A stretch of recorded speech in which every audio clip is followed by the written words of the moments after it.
Muy bien, mil disculpas. Nos quedamos por un momento sin internet por alguna razón que no logro comprender, pero bueno, ya estamos nuevamente aquí. Así que continuamos ahora hablando del rostro de Moisés. Y vemos que a esto se refería el libro de Números 6 del versículo 24 al 26. Pero vea usted que hay otras implicaciones acá. Regrésese conmigo, por favor, al texto de... A ver, y dice así. Éxodo 34, 14. 33, perdón. Es 33, 14. Y dice, y él dijo, a ver, vamos a comenzar y vamos a seguir donde nos habíamos quedado del versículo 11. Dice, y hablaba Jehová a Moisés cara a cara, como habla cualquiera a su compañero. Y él volvía al campamento. Pero el joven Josué, hijo de Nun, su servidor, nunca se apartaba de en medio del tabernáculo. Y dijo Moisés a Jehová, mira, tú me dices a mí, saca a este pueblo, y déjeme contarle que la expresión que utiliza aquí es el goy. Así que le está hablando a su pueblo como una nación que no tiene Dios. Y tú no me has declarado a quién enviarás conmigo. Sin embargo, tú dices, yo te he conocido por tu nombre y has hallado también gracia en mis ojos. Ahora pues, si he hallado gracia en tus ojos, te ruego que me muestres ahora tu camino para que te conozca y halle gracia en tus ojos. Vea usted que el Señor Dios le dice a Moisés, te he conocido por nombre. Y esto en la implicación de la cultura judía es muy importante porque, de acuerdo al entendimiento judío, el nombre es exponencial de la sustancia de cada persona. Esta es la razón por la cual cuando el Señor Dios mandó a Moisés a hablarle a Faraón, le dijo, ¿y de parte de quién le digo que vengo? Porque si solamente digo de un Dios o del Dios de los judíos, es equivalente a que no existe. Y esa es la razón por la cual Dios le dio su santísimo nombre, traducido al español como yo soy el que soy, que tiene un error y más bien podría traducirse como yo soy el que seré o seré el que seré, ¿verdad? Pero de esto podríamos hablar en una futura oportunidad. Así que cuando Dios le dice a Moisés que lo conoce por nombre es, te conozco desde lo más profundo de tus entrañas, te conozco desde la esencia, desde tu propia esencia. Pero vea lo que le dice Moisés. Ahora pues, si he hallado gracia en tus ojos, te ruego que me muestres ahora tu camino, para que te conozca y halle gracia en tus ojos. Vea usted qué dice, para que te conozca y halle gracia. Qué importante y qué relación hay entre conocer al Señor y hallar gracia. ¿Se recuerda usted que la semana pasada estuvimos hablando precisamente del Salmo 91? El que habita al abrigo del Altísimo morará bajo la sombra del Omnipotente, y esto tenía una relación directa con estudiar las cosas de lo alto, del Elión, de su eterno poder y gloria. Así que dice, y mira que esta gente es pueblo tuyo, el Goy, se recuerda a usted. Y él dijo, y esto tiene también un lugar impresionante en la profecía, déjeme contarle, porque resulta ser que cuando se anuncia en el libro de Daniel que los Goyim desacrarán la ciudad santa, ¿se recuerda usted? En el libro de Daniel, precisamente se refiere también a la descendencia de Abraham. Por supuesto, aquellos que no han conocido a su Mesías, que no tienen una relación con él. Así que estos también, aunque tengan linaje de sangre, hablando en términos biológicos, físicos, fisiológicos, no quiere decir que sean el pueblo escogido, la nación santa, ese reinado de sacerdotes. ¿Se recuerda que habíamos hablado en Éxodo 19? Esto es importantísimo tenerlo en cuenta para entender la profecía. Y entonces, vea usted, es que Moisés verdaderamente era muy inteligente. Versículo 14, y dice, y él dijo, hablando Dios, mi presencia irá contigo y te daré descanso. Pero resulta ser que en el hebreo no existe la palabra presencia. Así que ¿sabe qué palabra es la que está aquí en el original? Rostro. ¿Y sabe usted quién es el rostro de acuerdo a Hebreos? Lo acabamos de ver. Jesucristo. Así que dice, y mi paná irá contigo. Esto es panay el hu. Mi presencia irá contigo y te daré descanso. Y sabe que es exactamente lo que el Señor nos habla para estos tiempos. Vemos afuera devastación, muerte, enfermedad, angustia, inseguridad. ¿Cuántas personas? Yo estaba realmente sorprendida. Y conste que no lo estoy diciendo peyorativamente, pero estaba verdaderamente sorprendida cuántas personas están buscando auxilio psicológico. Y sabe qué rico es poder entrar al lugar de su presencia y poder descansar delante de sus pies, con la certeza absoluta que Él es Dios y tiene cuidado de nosotros. Como hice en mi publicación el día de ayer, Él permanece en su trono, Él es soberano. Y si Él dijo que haría, Él va a hacer. Y si Él dijo que nos cuidaría, Él nos está cuidando. Y si Él dijo, escóndete, pueblo mío, por un breve periodo de tiempo delante de mi presencia, porque Él, de la misma manera que cuidó a Noé y a su familia en el arca, de la misma manera que estaba Lot en su casa y nadie podía penetrar hasta que los ángeles llegaron a sacarlos. De la misma manera, el Señor tiene sus alas sobre nosotros. Así que, vea, y mi rostro irá contigo y te daré descanso. Y entonces Moisés le responde, si tu rostro no ha de ir conmigo, no nos saques de aquí. Y vea qué cosa más preciosa. Y esto, Baruch Hashem, Silvita, Baruch Hashem. Y esto debe de conmovernos, porque esto es tan actual para el día de hoy. ¿Sabe? Moisés le hubiera podido decir, sí, ese es tu pueblo. Mira todo lo que hacen, ya te diste cuenta. Son un pueblo pecador. Él mismo se refiere a este pueblo, el Goy, este pueblo sin Dios. Vea usted, por favor, regresemos a Éxodo capítulo 32 y vamos a leer del 8 hasta el 13. Vea lo que estaba sucediendo en Israel. Y dice, déjeme contarle que en el capítulo 32 habíamos hablado del terrible pecado del becerro de oro.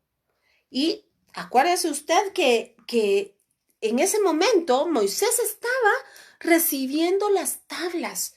¿Con qué función? Que fuésemos un pueblo santo, un pueblo apartado para Él, un pueblo distinguido, un pueblo que fuese su especial tesoro, decía en Éxodo 19, un pueblo en el cual el Señor se pudiera regocijar. Pero el hombre decidió seguir sus caminos y usted sabe lo que pasó con el pecado del becerro de oro. Así que esto viene inmediatamente después. Y vea lo que dice. Entonces, versículo 7, voy a leer. Entonces Jehová dijo a Moisés, anda, desciende, porque tu pueblo que sacaste de la tierra de Egipto se ha corrompido. Vea, versículo 8. Pronto se han apartado del camino que yo les mandé. Se han hecho un becerro de fundición y lo han adorado y le han ofrecido sacrificios y han dicho, Israel, estos son tus dioses que te sacaron de la tierra de Egipto.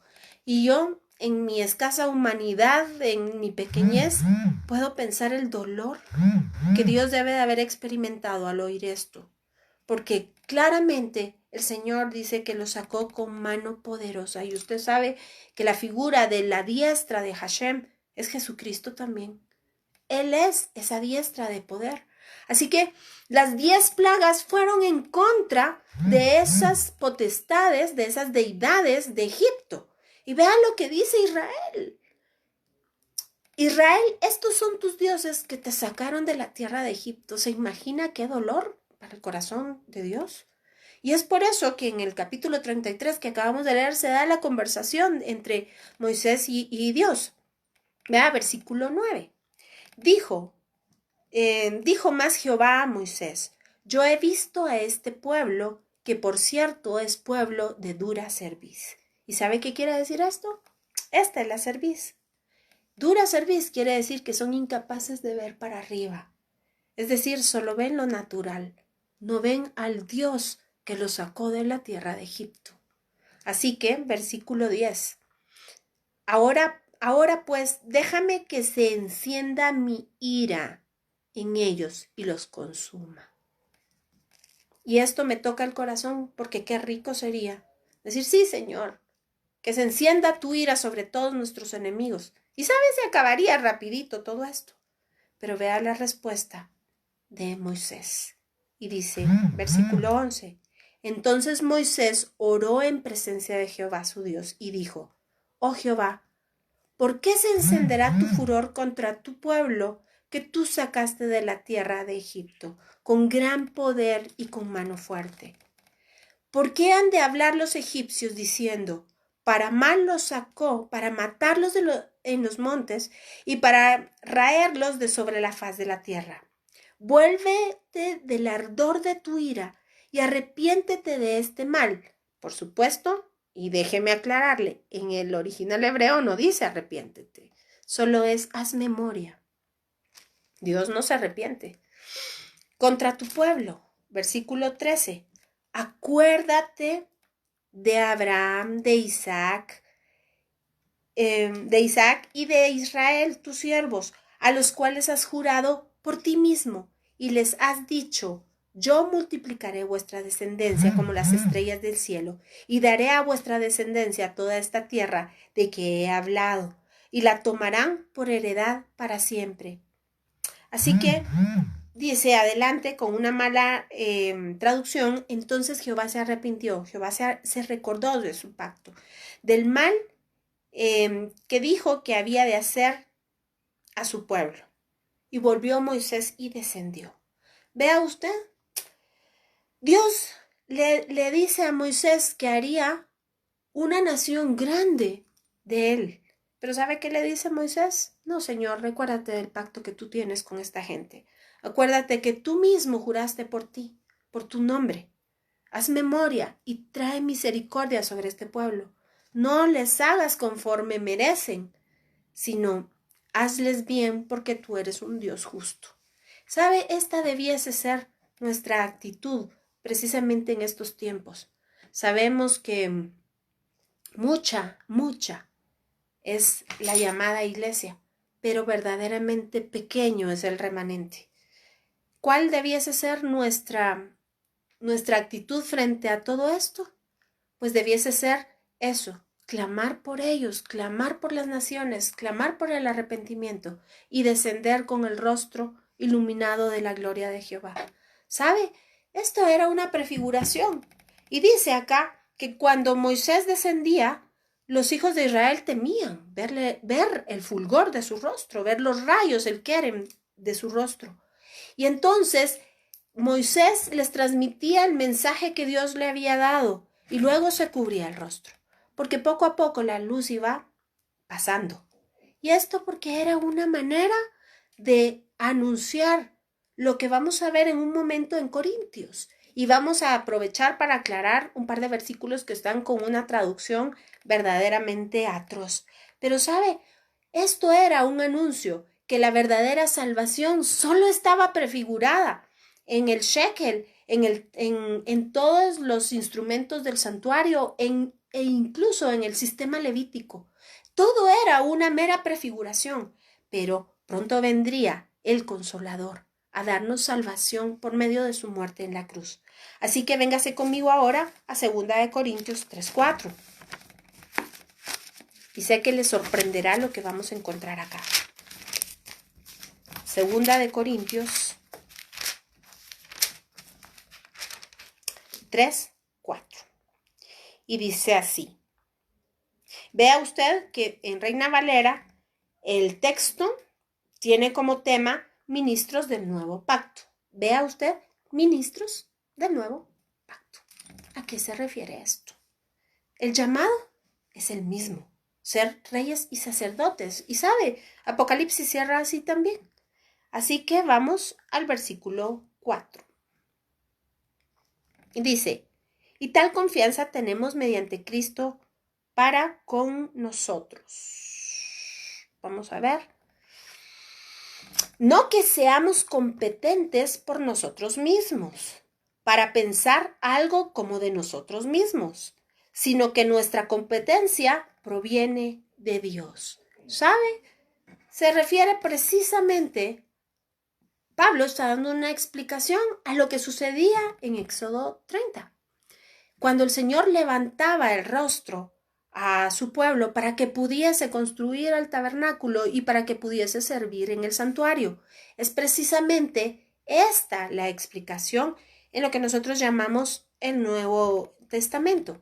No que la competencia sea nuestra, no tampoco que la competencia fuera de los hijos de Israel para que pudiesen ser sacerdotes, sino que, vea usted, la competencia nuestra proviene de Dios.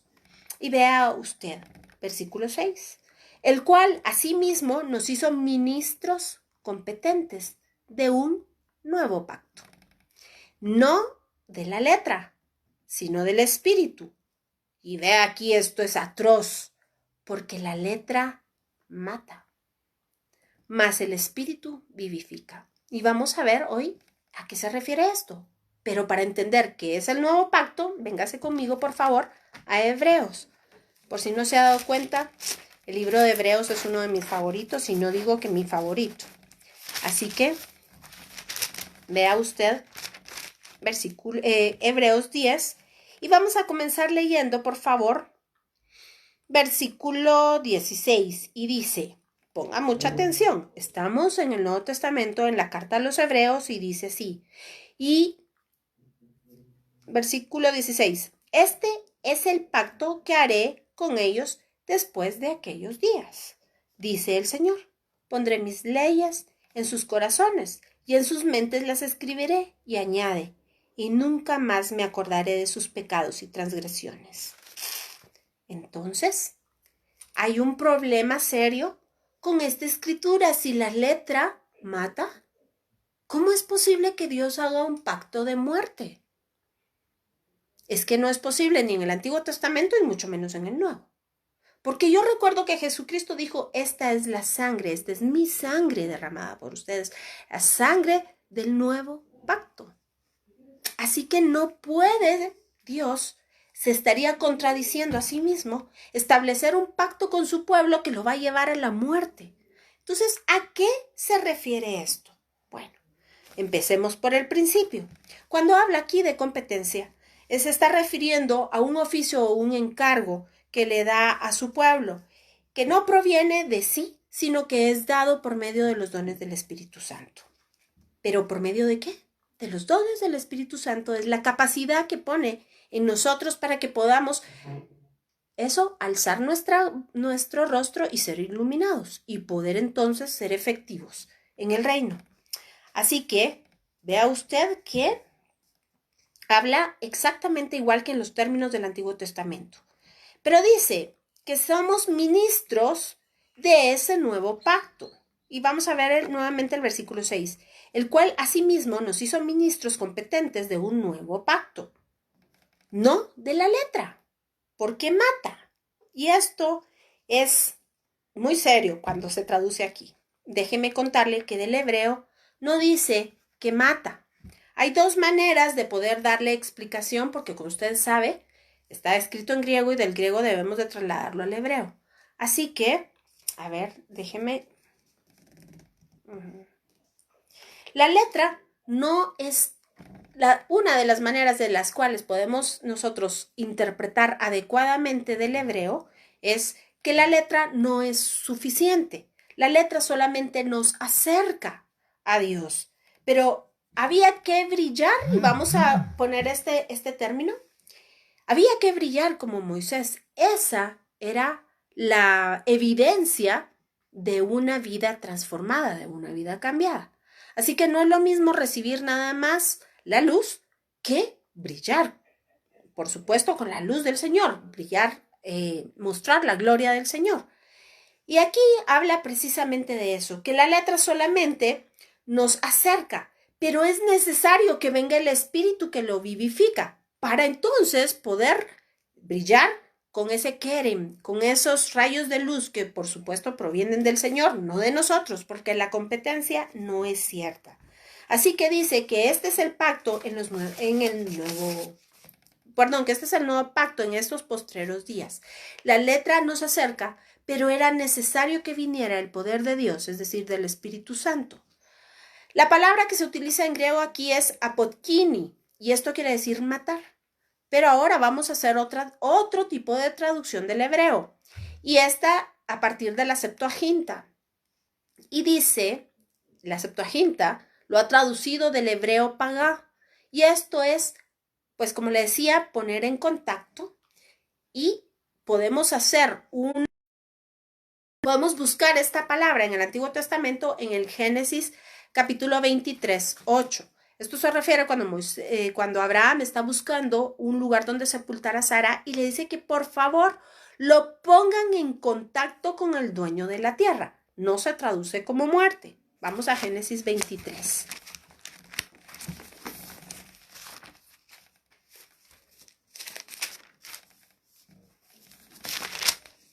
Y es Génesis 23, 8. Y dice así. Y habló con ellos, Abraham, diciendo, si tenéis voluntad de que yo sepulte a mi muerta de delante de mí, oídme e interceded por mí con Efrón, hijo de Zoar. Y aquí dice interceded por mí, se podía traducir como ponerme en contacto. No dice maten a Efrón. Esto es muy, muy importante. Así que entendemos que en el texto de la Septuaginta, tiene una relación directa con ponerse en contacto, es decir, es un preámbulo antes de, y que nos une con el Señor. La letra, podríamos decir que intercede o nos pone en contacto, pero es el Espíritu el que nos da vida. En el hebreo, y esta es la otra interpretación, los antónimos no se utilizan como en el español. ¿Qué quiero decir con esto? Que vamos a ver los opuestos. Si yo le digo a usted luz, el opuesto es oscuridad. Pero en el hebreo se establecería de la siguiente manera. Luz y lo que nosotros llamamos oscuridad sería la falta de luz. Así, entonces, podríamos traducir el versículo que la letra no da vida, solamente nos acerca. Y era necesario entonces que llegase el Ruach HaKodesh o el poder de Dios para que nos vivificara. Así que esto entendemos que solamente es por medio de la fe, porque dice que se recibe al Espíritu Santo solo por medio de la emuná, de la fe, de la fidelidad de Dios. Y esta fidelidad es la certeza que Él ha puesto en nosotros acerca de Él y de su naturaleza. Como siempre, y si usted quiere irse al libro de Efesios, hoy no lo hacemos por cuestión de tiempo, pero usted ahí verá que precisamente la fe es un don de Dios, es decir, es un regalo de Dios que nosotros no merecemos. Así que, entonces, entendiendo esto, vemos que tiene un sentido que no riñe con las escrituras antiguas, porque la letra no mata, mis hermanos. La letra nos acerca al Señor, es el ayo que nos lleva a Cristo. Pero viniendo el Espíritu Santo y ese poder, ahora dice Jeremías 31-33, que esas leyes fueron grabadas en nuestro corazón. ¿Tiene alguna razón de ser? Por supuesto que sí. ¿Sabe? Hemos hablado en clase, si usted ha visto nuestros videos anteriores, y si no, déjeme contárselo ahora, que en Apocalipsis está escrito que nada inmundo entrará a la Nueva Jerusalén. Nada inmundo. Y esto quiere decir que nada que esté conectado con el imperio del mundo. ¿Y cómo se desconecta uno del imperio del mundo? Pues primero es que el Señor haga resplandecer nuestro rostro, que nos ilumine. Y luego que el Espíritu Santo venga a vivificarnos. Y sabe, es exactamente lo mismo que está diciendo Pablo en Corintios. La ley está puesta en nuestro corazón para que nos readecuemos a las instancias de Dios, para que un día podamos entrar a esa nueva Jerusalén. Así que sigamos leyendo. Y dice, el Espíritu vivifica. Sigamos aquí. Voy a volver a leer desde el versículo 4. Y tal confianza tenemos mediante Cristo para con Dios. No que seamos competentes por nosotros mismos para pensar en algo como de nosotros mismos, sino que nuestra competencia proviene de Dios. Y ahora vamos a modificar el versículo 6, el cual asimismo nos hizo ministros competentes de un nuevo pacto, de uno que nos acerca, el de la letra que nos acerca, y el Espíritu entonces nos vivifica. Y si el ministerio, ya entendemos aquí que no es de muerte, sino que es el ministerio inerte. ¿Y sabe usted por qué es inerte? Porque estaba grabado en piedras. Grabado tanto, dice, grabado con letras en piedra, fue con gloria. Ahora sí hace sentido, porque déjeme poner entre paréntesis, un ministerio de muerte no podía ser glorioso. ¿Sabe? Toda la ley levítica y el sistema levítico habla de vida. Así que es un contrasentido esta traducción. Tanto que los hijos de Israel no pudieron fijar la vista en el rostro de Moisés a causa de la gloria de su rostro, la cual había de parecer. ¿Cómo no será más bien con gloria el ministerio del Espíritu o del poder de Dios? Porque si el ministerio no dice aquí condenación, sino de juicio, fue con gloria. ¿Y sabe usted por qué con juicio? Porque la misma palabra dice que ella será la que nos juzgará al final de los tiempos. Por supuesto que los que hemos sido lavados con la sangre del Cordero, entonces ya este parámetro no será para salvación, sino que será, dice el libro de Apocalipsis, para darnos las coronas de gloria que posteriormente pondremos a los pies del Mesías. Pero para todos aquellos, dice Romanos, que los que vivieron sin ley perecerán. Entonces serán también alcanzados y será medida su estatura con esta ley, porque sabe, Dios no es un Dios loco, ni un Dios que hoy disponga una cosa y luego la otra. La ley está puesta para que sepamos discernir entre el bien y el mal. Y sabe, también dice Romanos, porque Dios lo contempla todo, en el capítulo 1, que los que no han conocido esta ley dentro de sí, hay una ley que da testimonio de ellos y que incluso viendo la naturaleza, esta les habla de Dios. Así que Dios es misericordioso y por eso la palabra dice que cada uno seremos medidos conforme se nos ha dado. Dios es un Dios justo. Así que a eso se refiere este misterio de la justicia. Acuérdese también que nuestra justicia es Jesucristo. Lo leímos en los Salmos. Lo acabamos de leer. Nosotros por nosotros no podemos hacernos justos, pero Él es nuestra justicia, dice Romanos.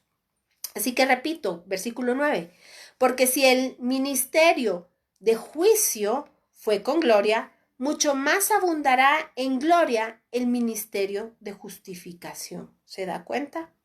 Porque aún lo que fue glorioso no es glorioso en este respecto, en comparación con la gloria más eminente. ¿Se da cuenta?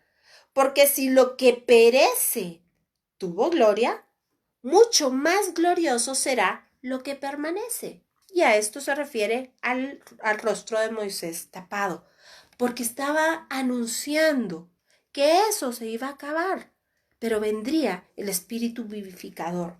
Así que teniendo tal esperanza, usamos de mucha franqueza, y no como Moisés que ponía un velo sobre su rostro, para que los hijos de Israel no fijaran la vista en el fin de aquello que había de ser abolido. Y aquí hay otro error. No está abolida la ley. ¿Sabe? El mismo Jesucristo dijo, yo no vengo a abolir la ley, sino a cumplirla. Y esto quería decir a darle un mayor nivel de entendimiento, un mayor nivel de cumplimiento. Pero el entendimiento de ellos se embotó, porque hasta el día de hoy, cuando leen el antiguo pacto, les queda el mismo velo, no descubierto, el cual por Cristo es quitado. Y sabe que esto tiene una razón de ser, de muchísimo amor. El pueblo de Israel tiene un velo para que no reconozcan a su Mesías, para que usted y yo dice Romanos capítulo 11, pudiésemos ser injertados en el verdadero olivo, como ramas que funcionan ahora metidas alimentándose de esa savia. ¿Y sabe cuál es la savia? La palabra.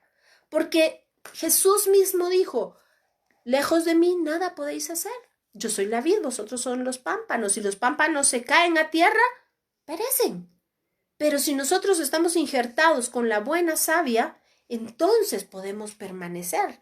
Vea qué cosa más hermosa. Así que, dice, el velo está puesto sobre el corazón de ellos. Pero cuando se conviertan, oiga, va a suceder. Porque está anunciado también en Romanos. El tiempo de los gentiles, y lo hablamos la semana pasada, terminará. Cuando se conviertan al Señor, hablando de Jesús, el velo se quitará. Porque el Señor es el Espíritu. ¿Se da cuenta?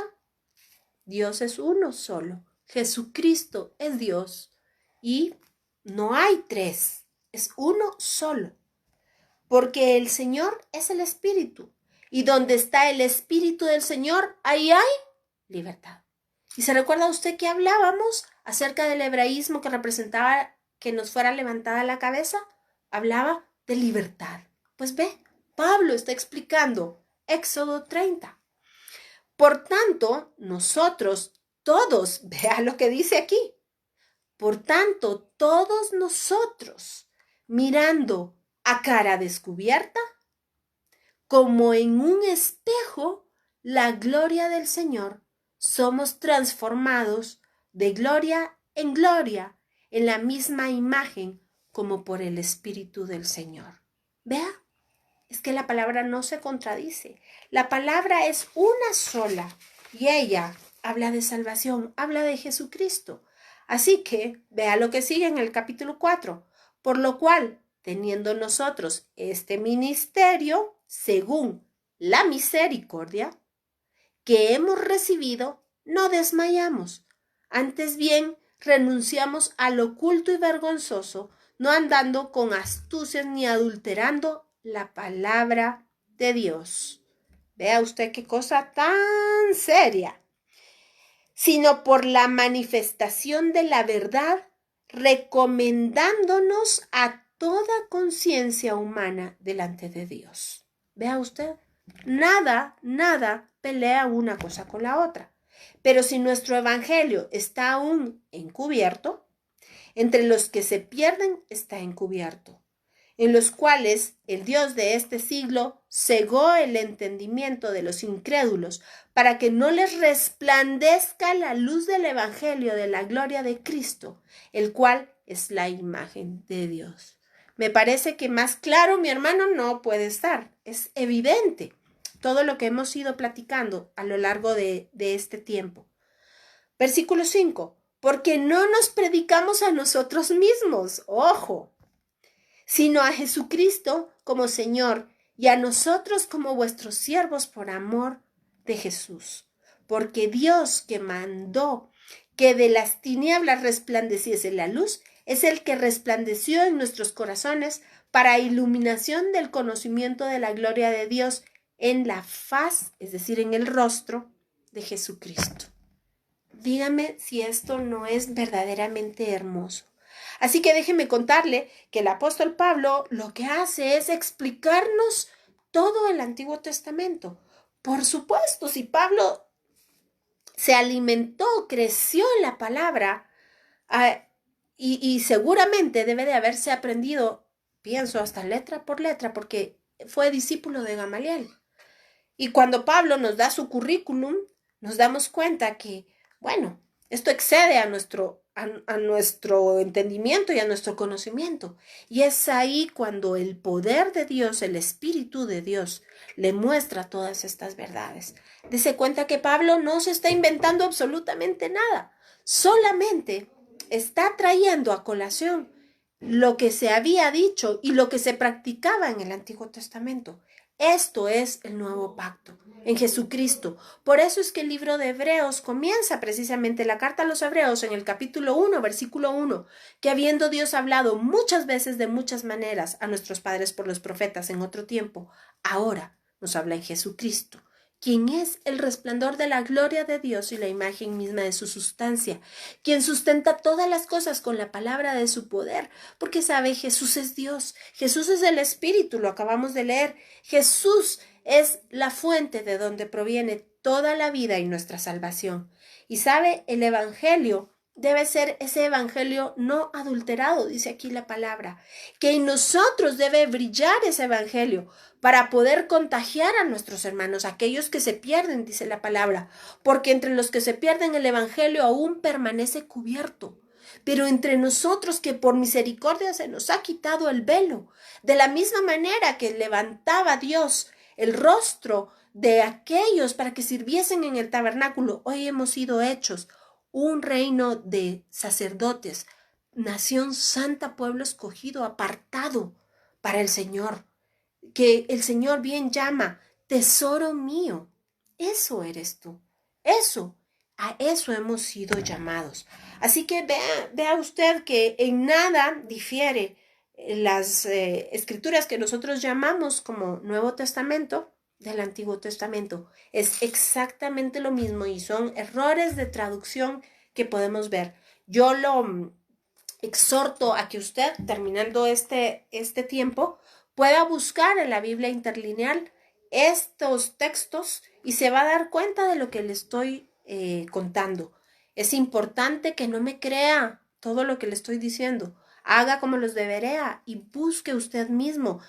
Y métase, sumérjase en las escrituras y vea usted todo este hermoso caudal de conocimiento de Dios. Porque sabe, la semana pasada y esta semana hablamos que lo importante es conocerle a Él.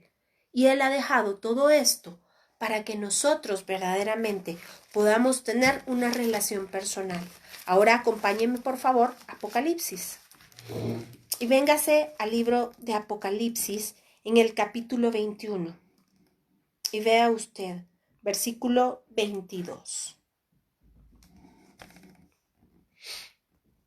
A ver, leamos primero, por favor, el versículo 3. Apocalipsis 21, versículo 3, y dice: Y oí una gran voz del cielo que decía: He aquí, el tabernáculo de Dios con los hombres, y Él morará con ellos, hablando de Jesucristo, y ellos serán su pueblo, y Dios mismo estará con ellos como su Dios. Vea versículo 4. Enjugará Dios toda lágrima de los ojos de ellos, y ya no habrá muerte, ni habrá más llanto, ni clamor, ni dolor, porque las primeras cosas pasaron. Vea qué cosa tan hermosa. Me quebranta verdaderamente. Así que vea el versículo 22. Y no vi en ella, hablando de la Nueva Jerusalén, y no vi en ella templo, porque el Señor Dios Todopoderoso es el templo de ella y el Cordero. Versículo 23.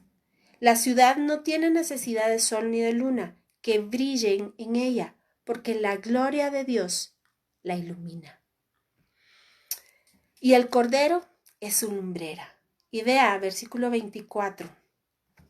Y dice: Y las naciones que hubiesen sido salvas andarán a la luz de ella, y los reyes de la tierra traerán su gloria y honor a ella. Sus puertas nunca serán cerradas de día, pues ahí no habrá noche. Y llevarán la gloria y la honra de las naciones a ella. No entrará en ella ninguna cosa inmunda, o que hace abominación y mentira, sino solamente los que están inscritos en el libro de la vida del Cordero. Así que, mis hermanos, la palabra es una. Nuestro Dios es uno y no cambia. ¿Sabe? Él es el mismo ayer, hoy y por los siglos y está muy pronto a venir. ¿Debemos caer en pánico? Por supuesto que no, porque Él de todas maneras nos ha dicho que nos guardará. Si dio su propia vida a cambio de la nuestra, siendo nosotros pecadores y viviendo en nuestros delitos, ¿cómo nos habría de dejar en el desierto aquel que nos sacó con brazo poderoso de Egipto? ¿Sabe? Debemos de tener la certeza que aquel que busca el rostro del Señor, temprano dice el Salmo, te buscaré para ver tu gloria y tu poder. ¿Cuántos podemos decir que tenemos una relación personal con Jesucristo? ¿Cuántos verdaderamente le conocemos? ¿Cuántos no estamos en una iglesia porque de oídas hemos oído? Fíjese lo que dijo Job. Después de todas las cosas tremendas que le pasaron, Job termina haciendo una declaración importante, contundente, tremenda, terrible.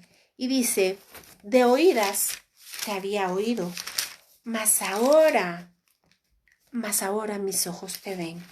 Vea, esto es una cosa verdaderamente tremenda.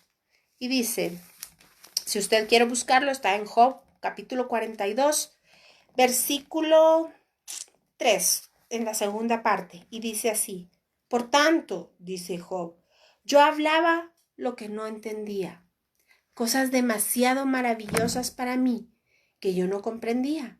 Y así estábamos usted y yo. Hay tantas cosas de su misericordia y su bondad, de su amor, de su grandeza que no comprendemos. Pero dice, versículo 4, oye, te ruego y hablaré, te preguntaré y tú me enseñarás.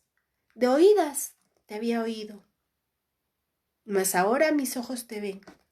Por tanto, me aborrezco y me arrepiento en polvo y en ceniza. Créame que esto verdaderamente me toca porque cuánta es la misericordia del Señor, siendo nosotros lo que somos, y que Él haya dado su vida a causa nuestra, que ahora podamos verle como a rostro descubierto, como por espejo, y un día entonces sí lo veremos cara a cara. Es la promesa y la certeza de nuestra salvación. Ahora nosotros podemos preguntarle y Él respondernos. Y no hay cosa más hermosa que poder tener esa certeza de que cuando nosotros sus hijos hablamos, Él inmediatamente desde el trono, dice el Salmo, voltea su oído y está atento al clamor de sus hijos. Y vea lo que dice en el versículo 10. Y quitó Jehová la aflicción de Job, cuando él hubo orado por sus amigos. Así que con esto vamos a terminar. Les agradezco mucho haber estado con nosotros, gozándonos de la palabra.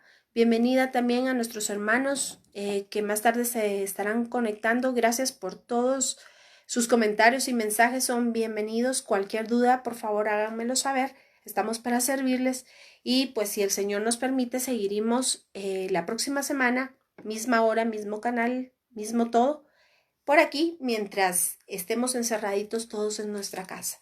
Aprovechemos para que este tiempo sea verdaderamente un tiempo de reflexión. El mundo, mis hermanos, no volverá a ser el mismo. Procuremos que sea un mundo mejor, un mundo más humano, un mundo más temeroso de Dios. Así que vamos a orar. Padre, en el nombre de Jesús te damos gracias, porque ahora ciertamente podemos rogar y hablarte. Podemos preguntarte y saber que tú nos enseñarás. Antes, Señor, hablábamos lo que no conocíamos, mas ahora tu rostro ha sido develado, Señor, y nos has quitado el velo. Has levantado nuestra cabeza y has iluminado, Señor, nuestra cara. Gracias, Señor, porque tu gloria se ve a través de nosotros. Ayúdanos a permanecer firmes, Señor, en nuestra relación contigo, en nuestro estudio de la palabra, porque te place, Señor, que te conozcamos. Ayúdanos, Señor, a no ser indolentes con aquellos que sufren el día de hoy. Ayúdanos, mi Dios, a poder orar, Padre, a poder interceder por este mundo que está muriendo sin Cristo, Señor. Porque nada es esta primera muerte, pero pasar una eternidad lejos de ti, Señor, eso es cosa terrible. Padre, hoy te pedimos, Señor, por todos los siervos alrededor del mundo. Señor, por toda aquella gente que está en eminencia. Que el día de hoy podamos, Señor, verdaderamente alumbrar con tu luz. Padre, que podamos hablar como leímos en Corintios, Señor, un evangelio no adulterado, Padre. Que podamos con denuedo utilizar la palabra de justicia. Señor, por todos aquellos que hemos creído en ti, Padre, para que tengamos misericordia del que no cree, del que no le ha sido revelado el Evangelio. Señor, hoy día, aunque no podamos salir al exterior, hay tantas maneras de poder proclamar tu nombre. Señor, bendice a los pastores, bendice a los profetas, a los maestros, bendice a los evangelistas, a los apóstoles, Señor, alrededor de todo el planeta Tierra. Que hoy, Señor, aprovechemos este tiempo para volvernos y para volver a este pueblo, Señor, a la Torá, a las Escrituras, para que podamos, Señor, entender lo que hay en nuestro corazón y nos quede de manifiesto, porque ciertamente tú conoces, Señor, lo que hay en cada corazón. Pero, Señor, nosotros muchas veces, Padre, creemos que es por nuestro mérito, que es por nuestra gracia, que, Señor, el ministerio que tú nos has dado es porque no lo merecemos. Y qué lejos estamos de darte a ti toda la gloria y la honra del único, el único que la merece. Señor, delante de ti no hay uno más ni uno menos. Todos somos iguales. Gracias por esa sangre del pacto. Gracias por esta palabra que trae vida, que nos acerca, que nos enseña a caminar y a ser ese pueblo santo, esa nación santa, Señor, apartada para ti. Te damos las gracias, mi Señor. Gracias por mis hermanos que están en línea. Gracias, Padre, por cada uno de ellos. Cuídalos, guarda a su familia, Señor, y provéeles conforme tus riquezas en gloria en Cristo Jesús. Así que, mis hermanos, un gran abrazo. Todo esto lo hemos orado en el nombre de Cristo Jesús. Y en ese nombre, Señor, yo me permito pedirte que los bendigas tú con esa bendición arónica que vamos a leer hoy en Números 6:24. Y dice así: Jehová te bendiga, mi hermano, y te guarde. Jehová haga resplandecer su rostro sobre ti y tenga de ti misericordia. Jehová alce sobre ti su rostro y ponga en ti paz. Y ponemos tu nombre, Señor, sobre nosotros, cada uno de nosotros, y tú nos bendecirás. Así que reciba un gran abrazo, que el Señor le bendiga, le guarde. Estamos en contacto y ánimo, porque este es un tiempo para volver nuestros ojos al único que es digno. Que tengan muy feliz día. Bendiciones.